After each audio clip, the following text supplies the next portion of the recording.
So happy women's day. Well, दिवसभर मी आज विचार केला मला काय बोलायचं, कुठल्या मुद्द्यावर बोलायचं वगैरे.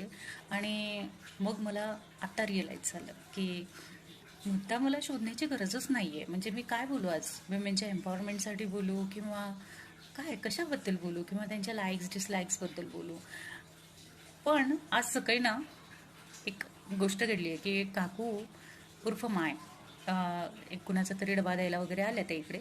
आणि मग मम्मी आणि त्या बसल्या दोघी आणि एकमेकींशी बोलल्यात. त्या बोलण्यातून मला एक गोष्ट जाणवली की जर दोन स्त्रियांनी एकमेकींची साथ दिली, दोनच नाही सगळ्या स्त्रियांनी जर एकमेकींची साथ दिली ना, तर त्या काहीही करू शकतात. मला चांगलं आठवतं की एक वेळी ना मम्मीने अगदी घाईघाईने आटोपलं होतं तिचं मकर संक्रांतीच्या दिवशी. आणि ती गेली काकूला म्हणायला की चला म्हणजे वेळ होतोय आपल्याला, मुहूर्त असं असतं तसं असतं वगैरे. पण काकूंनी काय सांगितलं माहिती आहे त्या दिवशी, अगं ती तिथी सूर्याने बघितली ना ती दिवसभर असते, म्हणजे दिवसभर तू देऊ शकतेस. मम्मीने लगेच रिलीफ मिळाला मम्मीला. तिने तिची उरलेली सगळी कामं पटपट आवरून घेतली आणि मग सगळ्यांनी एकत्र मिळून वाण दिलं. ठीक आहे. आणि ह्याच ठिकाणी जर एखादी स्त्री असली, ती म्हटली असते की नाही मुहूर्त तर निघून गेला, आम्ही आमची वाणं दिलीत वगैरे, तर तिथे काय झालं असतं, क्लॅश तयार झाला असता. आणि मनात बघा त्यांनी त्यांची वेळेच्या आधी आटोपलं वगैरे, देऊन घेतलीत वाणं. पण जिथे एक स्त्री दुसऱ्या स्त्रीची साथ देते ना, तिथे त्या खूप समोर निघून जाऊ शकतात माहिती आहे. आणि म्हणून म्हणजे आज माझ्या एका फ्रेंडने स्टेटसला पण ठेवलेलं होतं की स्त्रियाच एकमेकींची टांग ओढतात, एकमेकींना मागे ओढण्याचा प्रयत्न करतात. आणि मग त्यावरून मला आज गोष्टी आठवल्या की कशा आई आणि काकू ह्या पिक्चर बघायला जायच्या, त्या दिवशी घरात गोंधळ व्हायचा, आजी काहीही बोलली तरी यांच्या सगळ्या गोष्टी ह्या अगदी मॅनेज करून त्या सगळ्या म्हणजे मॅनेज करून त्यांच्या त्या सगळ्या गोष्टी व्हायच्या माहिती आहे. शेतात डबे द्यायचे असायचे संध्याकाळी आणि ह्या दोघी हळदी कुंकाला जायच्या, तिकडून यायला वेळ व्हायचा आणि आजी ओरडाओरडी करायची. पण ह्या काही न बोलता अगदी निमूटपणे त्यांच्या कामाला लागून जायच्या. बरेच अशा गोष्टी घडल्यात माहितीये. मग मला त्या सगळ्या गोष्टी आठवल्या की खरंच दोन स्त्रियांनी जर एकमेकींची साथ दिली तर त्या कुठच्या कुठे निघून जाऊ शकतात. म्हणजे हो ना. मग का आपण एकमेकांना मागे ओढण्याचा प्रयत्न करतो. आणि आज विमेन्स डे आहे, एक तरी गोष्ट आपण नक्की करूया की कुठल्याही स्त्रीला जिथे आधार लागेल ना, तिथे आपण देऊ ना तिला आधार.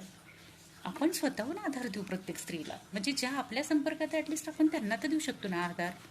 कुणी जर हिरमुसलं असेल, त्याच्या कुठल्या गोष्टी चालत नसतील, तर आपण त्याला एक मोटिवेशन तर देऊ शकतो ना, सगळं देऊ शकतो बरोबर.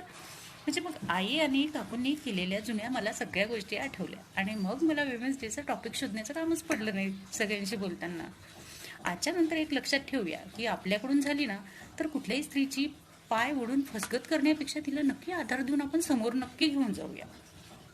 काय असतं ना, नवीन नवरी आल्यानंतर सासू ननंद ह्या सुद्धा स्त्रियाच असतात, पण तरी ते तिला डिच करायचा प्रयत्न करतात बरोबर आहे. आपली मुलगी असते पुढची, तिच्याकडूनही चुकलं ना तर आपण तिलाही सावरून द्यायला पाहिजे बरोबर.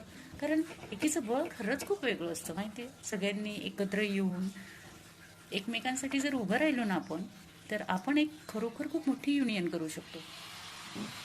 झाशीची राणी लक्ष्मीबाई यांनी सुद्धा स्त्रियांचीच तर सेना बनवली होती ना. आपण का विसरतो इतिहासातल्या ह्या जुन्या गोष्टी.